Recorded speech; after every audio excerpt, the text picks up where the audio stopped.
we are back. It's been a long time. What? I mean, it's been like pre-Christmas. Sorry. Pre-Thanksgiving. I don't know. It's been a really long time. But we're back. Anyway, happy January. For those of you who are worried about us, we're still alive and well. Happy January, and we are continuing our, boundary series. Yeah, our boundary series. And today we are talking about expectations, right? Yes, expectations versus reality. Yes, but before we jump in, we just celebrated 14 years of marriage, yay, on January 10th. Yes. This past week. Yes. Yeah, and I mean, we still sometimes have varying expectations even after 14 years. So. Like my Facebook post. I know. Someone wanted a romantic acknowledgement. No, went a different direction. It was more commitment.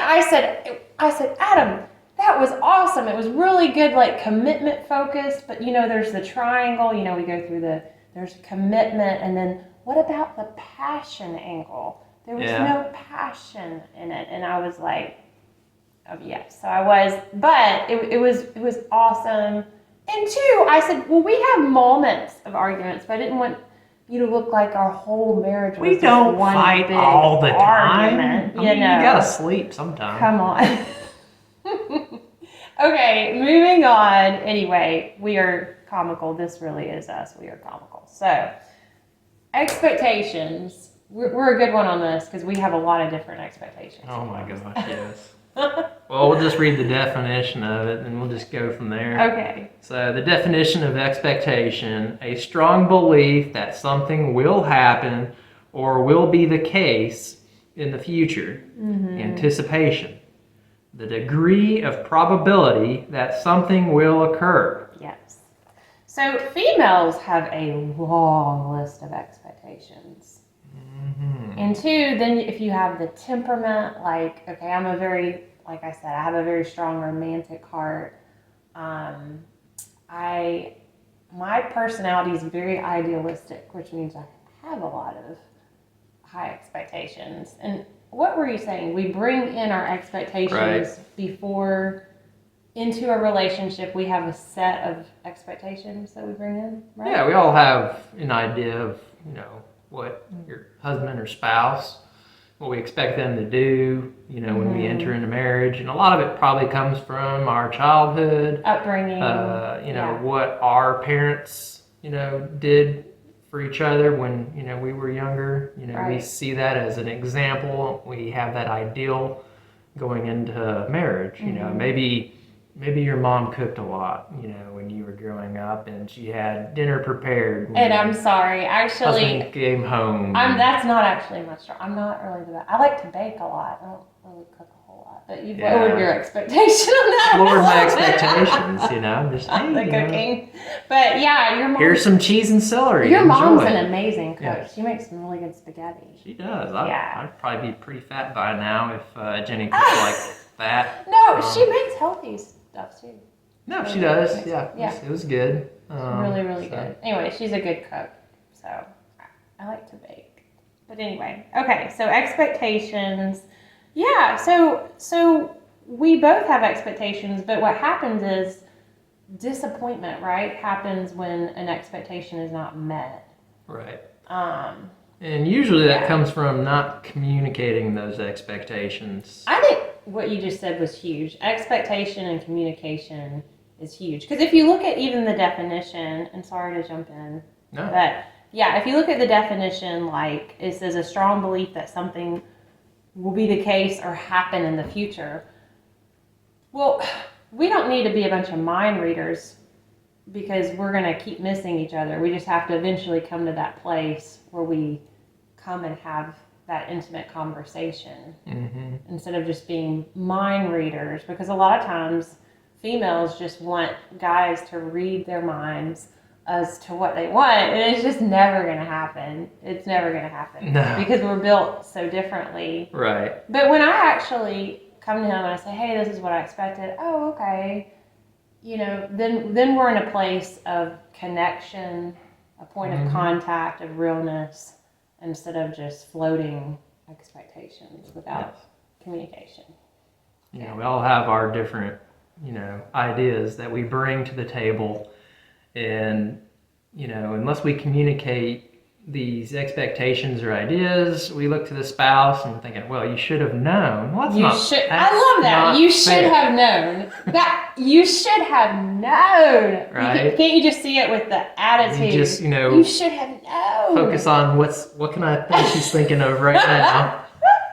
You should have known. Oh my goodness. Yes. How many times? You should have known. Oh. Yes. But what happens too, when we focus on a disappointed expectation, we really don't want to, if we don't have that point of forgiveness and communication and really like a heart to heart, then bitterness comes in, right? Mm-hmm. So that's what we really have to watch for. So boundaries and expectation, first of all, mutually agreed upon expectations are good.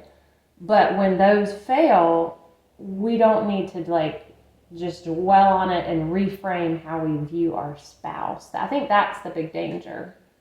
Yeah. Wouldn't you say? Like if a failed expectation happens, you don't want for that to shape the way. Right.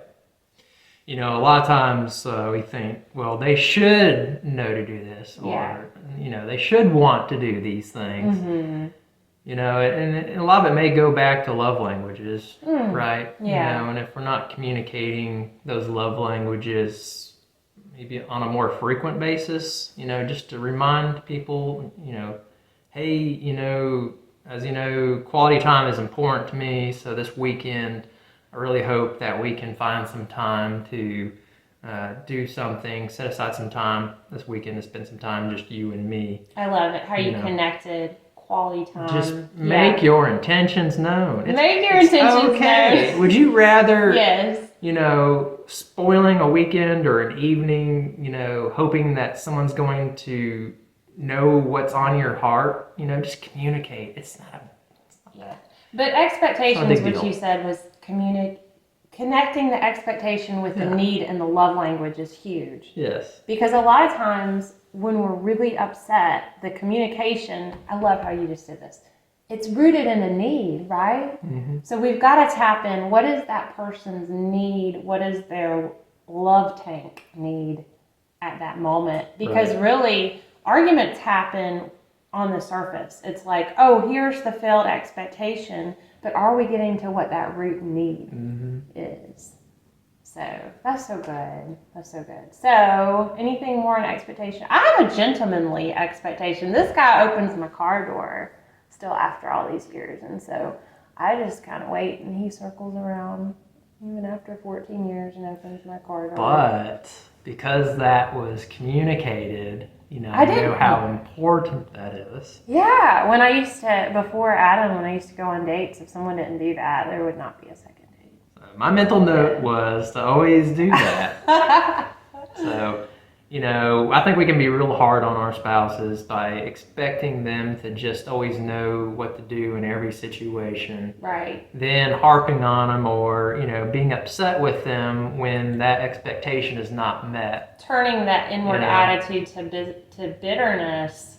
We really have to watch for unforgiveness and bitterness to come in.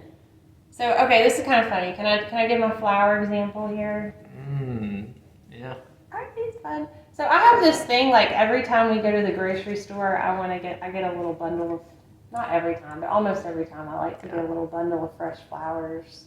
We're learning how to care for them. So tell what happened to these flowers and what they look like. Yeah, so the other day, these were all drooped over. No, I mean, when I say drooped, yeah, they were on life support. They were like little stems that were shaped into candy canes. And we had just bought them the night before. They were so sad. And I turned on the light. I go, Adam, come here. You would have thought it was like something detriment.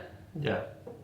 He was like, what? I'm like, look at my poor little pitiful flowers. I was so upset. We had followed some tips online about what to put in the water. Right? What was it? It was like 2 tablespoons of sugar, 2 tablespoons of vinegar apple cider vinegar, the bacteria. To kill the bacteria. We had good results on a prior, set of flowers. But these were finicky. These responded differently, and so our expectation was the night before that, hey, this is going to be great. This is going to prolong the life of the flowers so we can enjoy them longer. Yeah. Next morning, they were all drooped over. We thought, well, this is horrible.